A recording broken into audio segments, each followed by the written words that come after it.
शिवाजी महाराज को पुष्प अर्पित करते हुए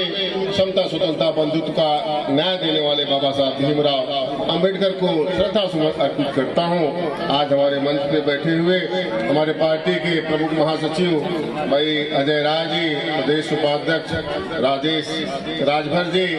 और यहाँ के स्थानिक हमारे शिवा जिसको कह रहे भाई पाठक जी की शिवा राय जी जो शिवसेना के इस समय विभाग प्रमुख है, और हमारे बीच में संजय महतो जी और राधेश्याम पाठक जी जो काफी बहुत शिवाजी महाराज जी के बारे में काफी उन्होंने अच्छा इतिहास बताया, भाई प्रमोद यादव जी और यहाँ की जो जनता धानुबाग की जो जनता, नाला सुपारा की जनता और हमारे प्रदेश के प्रदेश उपाध्यक्ष भाई राम सूरत जी, तो तमाम हमारे मित्र यहाँ पे आए हुए हैं, मैं उनको तहे दिल से स्वागत करता हूँ। और सबसे बड़ी बात कि आज जिस महाराष्ट्र की धरती पे आज जयंती और संजोग देखिए कि वसंत पंचमी यानी 14 फरवरी को महाराजा सुहेलदेव जी की जयंती है, 1015वीं जयंती यानी 1009 में वह श्रावस्ती जहाँ बहराइच कह रहे थे श्रावस्ती में पैदा हुए थे, और 19 फरवरी को महाराजा शिवाजी छत्रपति शिवाजी महाराज की जयंती है। तो संजोग देखिए दोनों महापुरुषों की जयंती फरवरी महीने में है। तो मैं सबको इस जयंती के अवसर पे और दूसरी बात मैं बता दूं, जिस महाराजा सुहेलदेव जी के बारे में कहते हैं और छत्रपति शिवाजी भाई पाठक जी ने कहा कि हिंदवी सेना के उन्होंने जो गठन किया और सनातन धर्म के लिए, तो मैं आपको बता दूं जिस राम की आप पूजा करते हो अयोध्या में, क्योंकि बहराइच श्रावस्ती फैजाबाद जिसको अयोध्या आप कहते हो, जहाँ भगवान श्री राम जी का मंदिर था, और उस मंदिर की अगर रक्षा किसी ने किया महाराजा सुहेलदेव जी ने किया। जब 1034 में जब यही आप उस समय जानिए महमूद गजनवी जो आक्रांता आते थे मध्य एशिया से, जो इराक कहते हो आप, वहां से आकर के भारत के मंदिरों को लूट के जाते थे, क्योंकि मंदिरों में अथाह धन था और उस समय मंदिरों में लूटने के लिए आते थे। जब महमूद गजनवी का भांजा सलार मौजूद गाजी जब चला वहां से, और बीच में बाराबंकी पड़ता है, बाराबंकी के यहाँ इतना भीषण युद्ध हुआ जिसमें उसको महाराजा सुहेलदेव जी ने जो कहा पाठक जी ने सचमुच उसको टुकड़े टुकड़े करके जो बहराइच का चित्तौड़ा झील है उसके अंदर फेंक दिए थे। लेकिन बाद में मैं बता दूं, क्योंकि 150 सालों तक उस समय उत्तर भारत में कोई दूसरा आक्रमण आया नहीं, लेकिन धीरे धीरे समय बदलता गया और जिस अयोध्या जिस राम मंदिर की बात हो रही है 1528 में सोचिए, क्योंकि आक्रांताओं की भीड़ बढ़ती गई और 1528 में जाकर के उस मंदिर को ढहा करके वहां मस्जिद बनाई गई। तो यह बाबर के समय हुआ। तो आप सोचिए कि 150 सालों तक अगर किसी ने रक्षा किया भगवान श्री राम जी का, तो महाराजा सुहेलदेव जी ने किया, उसके बाद अन्य राजाओं ने किया। इसके बाद आज 500 साल के बाद वहाँ पे पुनः उस मंदिर का निर्माण हुआ है और अपने मंदिर में जाकर के भगवान श्री राम जी को बैठाया गया है। ये सौभाग्य की बात है कि कितना बड़ा इतिहास सोचिए कि उस समय। और तो सबसे बड़ा अत्याचार हुआ मुगलों के, क्योंकि 600 साल यहाँ शासक रहे, चाहे पाठक जी हो, चाहे महतो जी हो, चाहे यादव जी है, क्योंकि उस शासन काल में सभी जातियां सताई गई थी। उसमें कोई राजभर या कनौजिया जी या पाठक जी कोई बचे नहीं थे। आज जो आपका जो अस्तित्व बचा है, जिसने अपने को बचा लिया है, बहुत सौभाग्यशाली है। उसी सौभाग्यशाली में राजभर समाज है कि जो आज हिंदू बन करके जीवित है। नहीं तो आपके ऊपर जो आक्रमण हुआ था जिस हिसाब से कम से कम आपका समापन होना चाहिए था, लेकिन भाग भाग करके, चाहे आप महाराष्ट्र के धरती पाठक जी में बता दूं, चाहे बुल्डाना हो, ये 4-5 जिले आप देखेंगे तो वहां तक राजभर भाग करके आए थे, क्योंकि जब वहां से मुगल उनको हमेशा दौड़ाते रहे, जो है लड़ाई करते रहे, लड़ते रहते। और 1640 तक आप सोचिए, जौनपुर का किला आपने देखा होगा,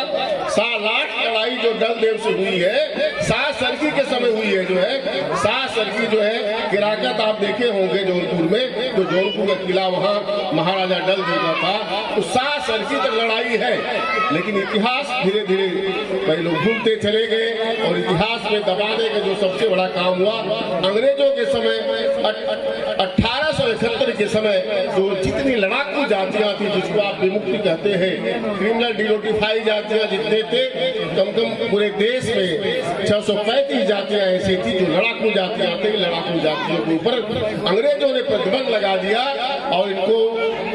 क्रिमिनल डिनोटिफाई घोषित कर दिया। यह अपराधी जातियां हो गई। 81 साल तक संघर्ष करते करते जाकर के 1952 में आपको स्वतंत्रता एक्चुअल में आप सोचिए पाठक जी की देश हुआ 1947 में स्वतंत्र, लेकिन हमारी जात जो स्वतंत्र हुई है 1952 में, क्योंकि हम स्वतंत्र भारत में भी अपराधी रहे हैं। ये स्थिति हमारे समाज की थे। लेकिन आज के डेट में जो हमारे नेता माननीय ओम प्रकाश राजभर जी हुए, जो अब पिछड़ों की आवाज बनकर के उभरे हैं, जो दबे कुचले समाज की आवाज बने हुए हैं, आज धीरे धीरे जगाते जगाते महाराजा सुहेलदेव जी के इतिहास को घर घर तक पहुंचाया। और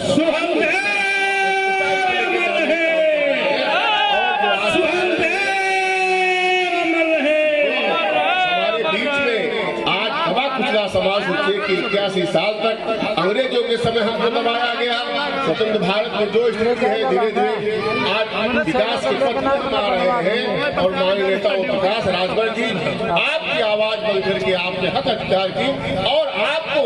राजनीतिक चेतना पैदा करना चाहते हैं कि जो महाराजा सुहेलदेव जी का समय था उसको कैसे वापस लिया जाए। स्वतंत्र भारत में संविधान है, संविधान के तहत जब तक आपके अंदर राजनीतिक चेतना नहीं पैदा होगी, बिना राजनीतिक चेतना के आप अपने हक अधिकार नहीं मांग सकते हो। उसके लिए सीधे आपको चुनाव में, अगर आपको राजा बनना है तो आपको चुनाव के माध्यम से ही विधायक बनना होगा, सांसद बनना होगा, पार्षद बनना होगा, नगर सेवक बनना होगा, तब जाकर के आज राजा हो सकते हैं। नहीं तो वह जमाना गया जो रियासतों में राजा बने अपने बहादुरी के बल पे चलते थे। लेकिन आज संविधान है, संविधान के तहत ही आपको राजा बनना होगा। राजा बनने के लिए आप मेरे मित्रों, जो माननीय नेता ओम प्रकाश राजभर जी जिस बात को कहते हैं, उस बात पे आप लोग भी थोड़ा थोड़ा अगर सहयोग करेंगे। आप लोग जिस हिसाब से चल रहे, जो जनता का, समाज का, पिछड़े का जो सहयोग मिल रहा है, महतो जी मैं आपको बता दूं कि आज के डेट में आप बिहार आप देखिए, बिहार में कम 25 जिले ऐसे हैं। पाठक की जो स्थिति हम लोगों की थी कि जब वहाँ से मुगल हम लोगों को भगाते रहे, लड़ाई करते रहे, लड़ते लड़ते भाग करके नेपाल का कुछ हिस्सा, बिहार का कुछ हिस्सा, मध्य प्रदेश, छत्तीसगढ़ और महाराष्ट्र का 3-4 जिले तक हम लोग भाग भाग करके अपने अस्तित्व को बचाए रखे हैं। और उस अस्तित्व को बनाए रखने के लिए आज माननीय नेता ओम प्रकाश राजभर जी हमारे अंदर, हमारे समाज के अंदर, अब पिछड़ों के अंदर राजनीतिक चेतना पैदा करना चाह रहे हैं। ये लोग राजनीतिक चेतना पैदा करके अपने बीच से कोई नेता पैदा करे, और नेता पैदा होंगे तो वही राजा कहलाएगा। मेरे दोस्तों, यहाँ आने का उद्देश्य यही था कि 18 तारीख को माननीय नेता ओम प्रकाश राजभर जी भाईंदर की धरती पे आ रहे हैं। मुझे लगता है कि एड्रेस जैसल पार्क, बालाजी ग्राउंड, जैसल पार्क, चौपाटी, भाईंदर के वहाँ पे आ रहे हैं। तो मैं सबसे आह्वान करता हूँ नाला सुपारा की जनता से, जो हमारे मित्र यहाँ बैठे हुए हैं, कि 18 तारीख को आप आइए भाईंदर में, और महाराजा सुहेलदेव के विचारों को 20 सालों में माननीय नेता ओम प्रकाश राजभर जी ने कहाँ उस ऊंचाई तक पहुँचाया है, उस बात को आप जो है समीक्षा करिए। उसके बाद जो है माननीय नेताजी के विचारों को सुनिए कि आगे कैसे लेके चलना है। तो आप एक सलाह देंगे, आप उनके विचारों को जानेंगे, जिससे आज कम से कम आज बात के लिए मुझे गर्व है और हमारे समाज के ऊपर विश्वास है कि जिस महाराजा सुहेलदेव जी के बारे में जिस इतिहास को लोग नहीं जानते थे, कम से कम घर घर तक माननीय देश के प्रधानमंत्री माननीय मोदी जी भी जब 2014 के रैली किए थे तो वह श्रावस्ती से शुरुआत किए थे। और गाजीपुर में आपने सुना होगा, बिना महाराजा जब पूर्वांचल में जाते हैं तो महाराजा सुहेलदेव के नाम लिए वह छोड़ते नहीं है, क्योंकि उनको मालूम है कि पूर्वांचल लेके बिहार, नेपाल और MP और छत्तीसगढ़ तक ये जातियां फैली हुई हैं। तो मेरे दोस्तों, जो आज के जनरेशन के जो बच्चे हैं, कम से कम आप जागो, अपने इतिहास को पढ़ो और अपने जो सीनियर पर्सन हैं उनके अंदर राजनीतिक चेतना पैदा हो गई है तो उनको सहयोग करो और छोटा चुनाव अपने बीच से, जो कोई नेता बनना चाहता है तो अपने बीच से नेता को उठाओ, जैसे पाटिल जी हो, चाहे महतो जी है, चाहे शिवाराज जी है, तो जो भी है उनको आप उठाओ, उनको सहयोग करो, नेता बनाओ, तब जाकर के आपका हक अधिकार मिलेगा। तो मैं यही यहाँ भानुबाग की जनता से, सभी युवाओं से यही आग्रह करता हूँ, अनुरोध करता हूँ कि आप लोग अपने इतिहास को पढ़ो और इतिहास पढ़ करके जो भी आपके बीच का नेता पैदा होता है उसको आगे बढ़ाने का काम करें। इन्हीं दो शब्दों के साथ मैं महाराष्ट्र की धरती